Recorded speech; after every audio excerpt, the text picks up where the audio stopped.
All right, here we go. Ladies and gentlemen, welcome to the Pigskin Pick'em 2018 Week 4 rundown. We're coming at you this a little bit early. We're recording just a tiny bit early.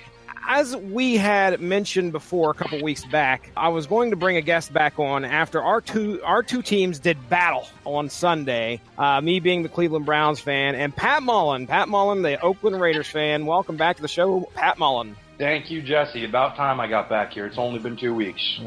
Only been 2 weeks, but first off, Browns coming off their first win. They're coming off this win against the Jets. You know, I'm feeling all hyped up, and we're going up against a Raiders squad that hadn't looked so great this year so far.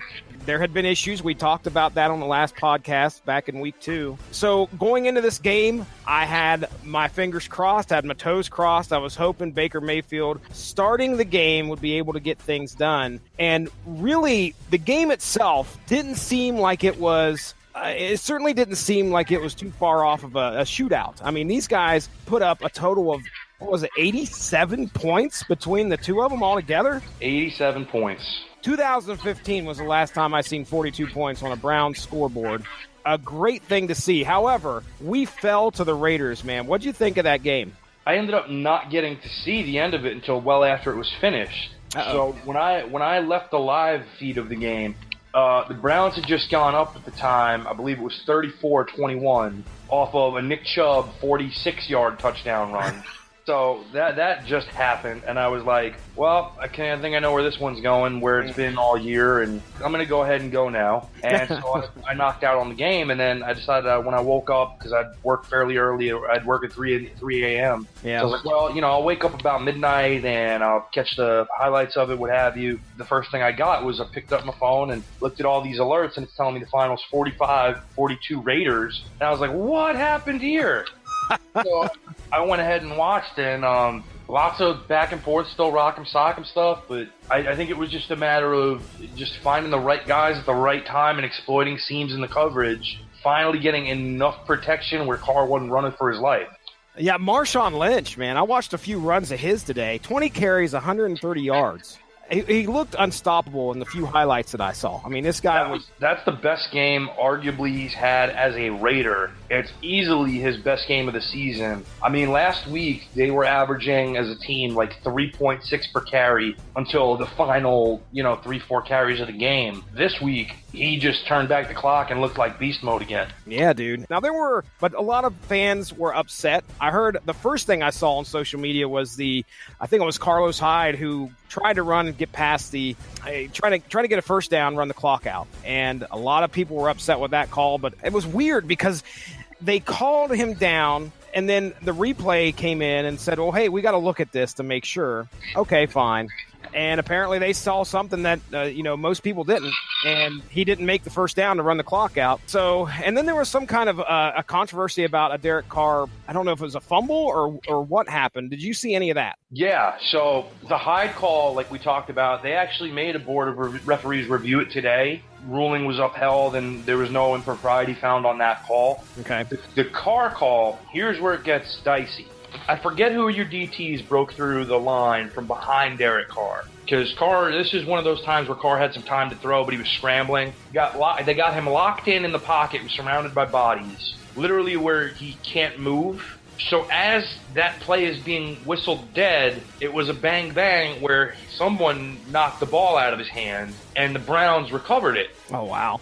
So now normally, say this was 2-3 years ago, easily that would have been a fumble and a fumble recovered by the Browns. Mm-hmm. However, as we've seen, this is now the quarterback's league. Yep. And you can't hit the quarterback, you can't touch the quarterback, can't do anything to the quarterback because you got to protect them. So literally now, as soon as forward progress of any kind involving the quarterback is stopped, those referees are blowing whistles to blow plays dead because they don't want the quarterback to take a hit. Oh, jeez. So this is a result of that mentality of officiating. And even earlier in the game, one of our defensive ends, Aaron Key, he got to Mayfield without really hitting him. And he kind of tapped Baker up around the shoulders. Didn't have a lot of momentum behind it or anything. Baker didn't hit the ground. And they called a 15-yard roughing call on it. and that extended a Cleveland drive that resulted in a touchdown. Well then. I don't know if it was you or Teasley was saying that we have hit like a record amount of flags in games alone. So it's just been, it's an evolving league. I won't get all, you can turn on any sports talk radio right now and hear everybody talking about this. So let's move on here. I want to get your opinion on your quarterback. I mean, Derek Carr, when I first got to know you, Pat Mullin, you were a Jets fan, and then something happened. What happened that made you become a Raiders fan? And then I want you to express your opinion on Derek Carr. So I've always been like a background Raiders fan because there was this guy when I was a kid named Bo Jackson, and I was just like, this guy's incredible. Like, this is not human. And so I always rooted for Bo, and Bo happened to be a Raider. Liking Bo, I would root for other guys like Tim Brown, who became one of my all-time favorite players. Constantly kind of kept an eye on the Raiders. In reference to the Jets, there were two big things that turned me off from being a Jet fan. One was the misuse of Tim Tebow, where essentially you're bringing this guy in because you don't think Mark Sanchez is your guy, so you want to give a different look and try something new. Tim Tebow's done incredible things in Denver. Okay, let's try it. So they tell him, hey, we're going to be using you in this role, so we need you to do this, this, and this. So he puts on extra muscle, alters his upper body shape. Obviously, that has a little bit to do with a change in his throwing motion that he was going to have to make. They essentially lied to him and used him. That left a bad taste in my mouth. Mm-hmm. The next thing they did was they signed this guy named Michael Vick. And at that point, once that happened, I was like, you know what? You're going to take the ultimate nice guy who does so much and ruin his career, but you're going to give a second chance to the animal abuser. Nah, I'm out on you guys. Sorry. Mm-hmm. So you become a Raiders fan. I should say they become your primary team. You said you were always a Raiders fan. Derek Carr comes on the scene. What makes you like this guy so much? One, I think he has a lot of shared traits with Tim Tebow in terms of his character. Mm-hmm. And I think that's something that the Raider organization has lacked for a long time. And I think seeing him come in was a shift in the right direction in terms of what they're trying to do. I love his style of play. I think he is a great field general. He's a guy who wants the ball. People will give him crap over last year and some of the plays he's made this year, and that's fine. Since he's come into the league, there's only one quarterback who's made more fourth-quarter comeback drives than he has, and that's Matthew Stafford, believe it or not.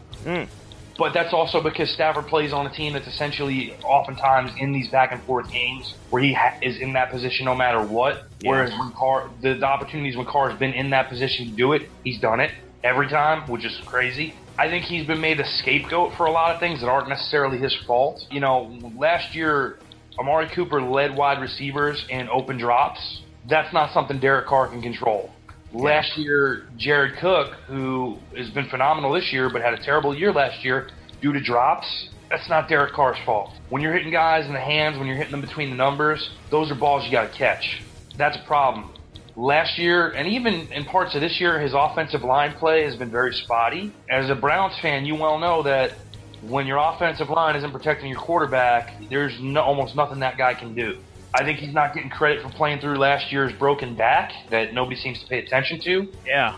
He took a hit in the the third game of the season, and it was a hit that literally split his chest protector on his shoulder pads. Wow. And he played through the rest of the game with it and the rest of the season because he's one of those guys who just wants to be out there and wants to win. When he's at his best, I think he's potentially a top 5 quarterback in the league. But I think it's been a lack of support that's held him back. And I think that over time, if he can get on the same page with this offense, which it looks like he was this week, maybe that's a turning point game. There's potential for a lot of good to come from him for a long time with the Raiders. This guy went 35 of 58, 437 yards, 4 TDs. And a lot of that is second half play. He plays phenomenal.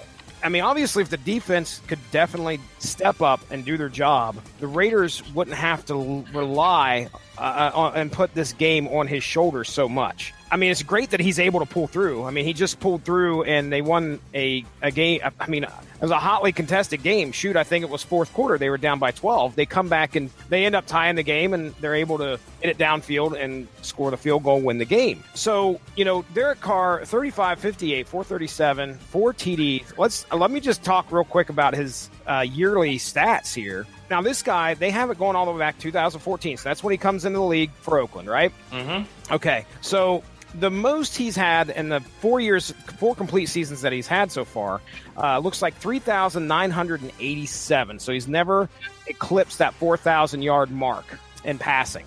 Looking at it right now, if he just duplicates what he's done in these first 4 games, he's sitting at 1,373 yards passing right now. So he'll easily have one of the best passing years of his career this year. Now, granted, they're getting if they can keep this run game going with Marshawn Lynch, that's going to either open up for some more completions, but yet give them the opportunity to keep it on the ground. But either way, he's a very impressive quarterback. So far this year, I've been impressed with his play. Yeah, the defense stinks. I saw where they're, man, they were outscored, I think, like 52-3 in the fourth quarter so far this year. And that was before this last game. So they've got to close it out. You know what I'm saying? They don't have playmakers on that defense. And I know that's a crazy thing to say after the defense actually did come up with 2 or 3 real good plays in this game. I mean, the one that stands out obviously is the pick 6. Yep, right off the bat too, if I remember correctly. Right, but again, that's right off the bat of the game. You gotta stay in that game for its entirety. Prior to last week, we had never gone into a game trailing in the third quarter. That's an astounding statistic when you realize that team was 0-3 at that point. Well, hey, it's your turn, buddy. What'd you bring to the table? What you got? So the word out this week that's going to affect a lot of pick'ems, a lot of fantasy players, and the NFL itself is that Le'Veon Bell is going to be coming back to the Pittsburgh Steelers during Week 7, which is their bye week, and that is a very big deal. Yeah, now you might understand it a little bit better than I do. I know this all revolves around money. I also understand the big thing that I took away from the article that I read was that he's coming back just in time to face the Browns. Hooray. So I'm so glad about that. A lot of his position was explained. He tried to do his best to explain what he was doing by doing this. Now, again, I think it all comes down to money. It all comes down to him not, I guess, believing that he would be healthy enough to do. He's afraid for his own health compared to the money that he's going to get. Am I right? Am I anywhere close to that, or what's the deal? That was the statement he released in part. The other part of it is, how familiar are you with how franchise tags operate, Jess? Nah, you're going to have to explain a little bit of that to me. So when you franchise tag a player, which is what Pittsburgh had done to Le'Veon Bell, it means a team will pay that player no less than the average of the top 5 salaries at that player's position. Okay. Or 120% of that player's previous salary, whichever is the greater of the two. Okay. But during that time, they can't negotiate with any other teams. And the designated franchise player has this 1-year salary guaranteed if he elects to play for the team that designated him, and if he doesn't negotiate a contract with another team prior to being tagged. Okay. So this one was one where obviously, because he's been the biggest cog in that offense, arguably, the Steelers didn't want to chance Le'Veon Bell going anywhere. They wanted to lock him up, have him. And what this franchise tag does is gives you the opportunity to have a full year of negotiations in place without him being a talk to anybody else. So it gives you an ample time to work out a long-term deal, have a set amount of money you're going at, and, you can work from there. This year, the franchise tag would have gotten someone paid $11.8 million as a running back. Okay, I saw that, yes. All right. So him coming back at Week 7, explain the importance of that to me. So I don't know how much of the Steelers you've gotten to watch this year. Oh, yeah. Well, I got to watch a little bit of it last night. I can't help but root against them. But again, they were playing against the Ravens, who I can't really bring myself to like too much either. But, I've watched. Hey, they tied with us. I know they're struggling. We've talked about it. Part of the reason they're struggling and sitting, in a tie right now in, last place or second place in the division, however you want to look at it. We'll call it second for the Browns. But part of that reason is they haven't found an offensive rhythm. Mm-hmm.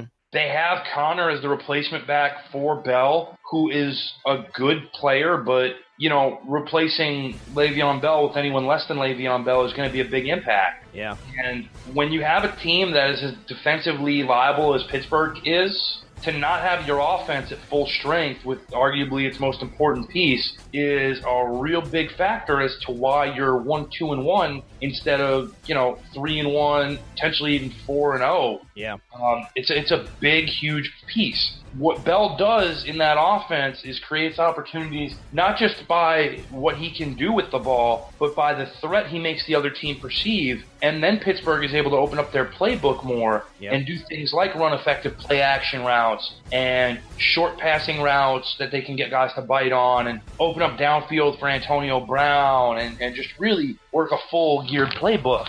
So Bell coming back when he is, Pittsburgh has 2 more games prior to their bye. They need to at least win one of those games to retain any kind of hope of being a playoff team. Yeah, because the AFC North, it's tough. It's the real deal. Yeah, let me look here. Yeah, it's Atlanta next week and Cincinnati. They're at Cincinnati week 6, and then they've got the bye. They would want him for that Cincinnati game. I mean, if there was any need for that running back to be in the backfield for the Steelers, it would be that week right there. But of course, they won't have him. Nope, they won't have him because, and Cincinnati, they've been pretty strong. They're sitting at, I think, 3-1 right now. Yes, they are in a tie with Baltimore for the division lead. Yep. So at 3-1, and they're pretty strong. Of course, they just lost their tight end. I think it was Eifert to. Man, I heard that was not. I did not see it, but I'll tell you right now. I had a guy, the Perfect Storm. He was telling me about it, and I said, "Man, I didn't even look at it." He said it was not pretty at all. You don't want to look at it. Gosh. So yeah, with his season being over, that's a pretty big impact. But again, the Bengals 3-1, they're hanging up there, and I'm sure if Pittsburgh is hosting them, they might be able to give them maybe a decent fight. But let's get to moving on here. Let's see what else we got. Hey, I tell you what, let's take a look real quick, see how you're doing. Now, like I said, we're recording this tiny bit early, but right now I'm looking at the pick'em, and you're sitting 1 point. Game just started, didn't it? Yes, it did. Okay. You're 1 point behind first. Now, how many people took Kansas City tonight? Everybody. Yeah, everybody took Kansas City. You do, however, have 8 on Kansas City. And the guys above you, White Dwayne's got 8. Perfect Storm's got 3 on Kansas City. So he has the potential to drop. Raider Nation's sitting right behind you with 92 points in 4th place. He's got 14 on Kansas City to go tonight.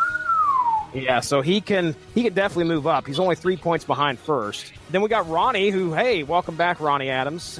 6 points on Kansas City, so he ain't going to outscore you or Dwayne, but he could. Now he's at 85, so he's at 91. Yeah, I don't think he's going to have enough. Now me, I'm sitting in 5th right now. Another big time player with 14 on Kansas City. I got 85, so that would throw me up to 99. And if Kansas City wins, so that will give me the opportunity to maybe beat out Perfect Storm, but I wouldn't touch you or Dwayne. So you have, let's see, you're in the mix to at least get top 3 tonight for sure after everything's said and done, because if Raider Nation turns around, gets his 14 on Kansas City, he most likely will take first place. I will say, shout out to Big Ben 07. If Kansas City wins tonight, he, again, no points on any games, but he's only missed 3 games this week. So he would actually have a pretty darn good percentage. White Dwayne's only missed 3 as well. So I guess Perfect Storm. Yeah, Perfect Storm's got 3 up there too. I'm actually, I think I hit 4. I got to look at it again. Yeah, you got 4. Atlanta, Philadelphia, Indy, and Pittsburgh. That would be it. Pittsburgh cost you 2 and possibly cost you first. I mean, I'm more upset. I'm more upset about the Super Bowl champions not being able to beat the Titans. Oh, I know, man. Looking at that, now that came down to the very end, and was that an overtime game too? Yes. Oh, well, the Titans have really surprised me this year with some crazy. They're kind of unpredictable. What are they sitting at? 2-2 or?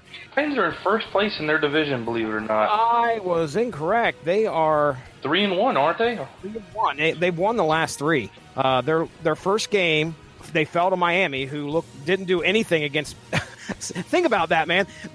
Miami comes in and they were 3-0, go up against the Patriots, who had just lost to Detroit of all people.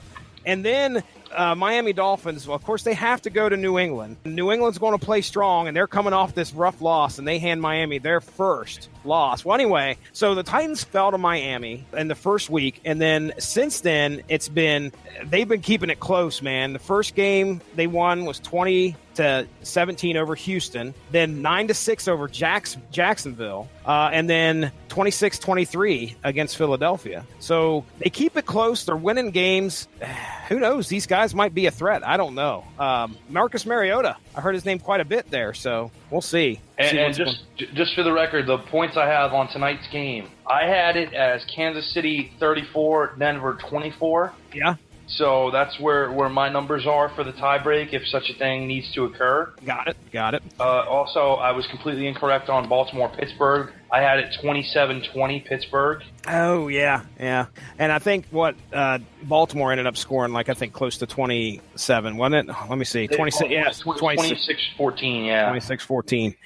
So, all right. Well, there we go. That's kind of where we're sitting at. Of course, what I'll do here, I'll probably post-edit, throw in the results for the week. Well, good luck to you, Pat. You're at least getting top 3 if Kansas City wins. I don't think you have anything to worry about from anybody else below you.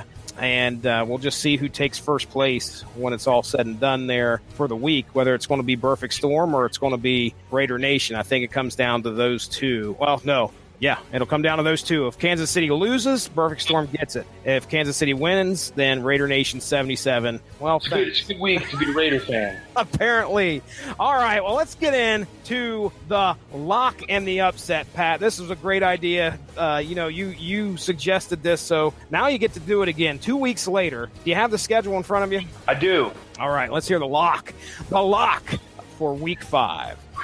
So looking over the schedule right now, it's actually quite interesting because most of these games on paper are competitive. Okay. I'll take a look here with you. Yeah, take a look at this, and you're going to look and say, oh, this is going to be one of those weeks that separates the men from the boys. Oh, boy. I'm going to tell you that it is the Bengals over the Dolphins in Cincinnati. I think that's a safe pick. So Bengals over the Dolphins. Let's hear about the upset of the week. My upset pick of the week is going to be the Arizona Cardinals over the San Francisco 49ers. Whoa. Okay, now hold on just a second. Now, the Arizona Cardinals, 0-4. I think probably one of the few. I wish I had the standings in front of me. I can do that. Let's do this. I think they're one of the few teams that have not won a game this season. If they may be the only team. The Colts, if I'm not mistaken, are also winless at the moment.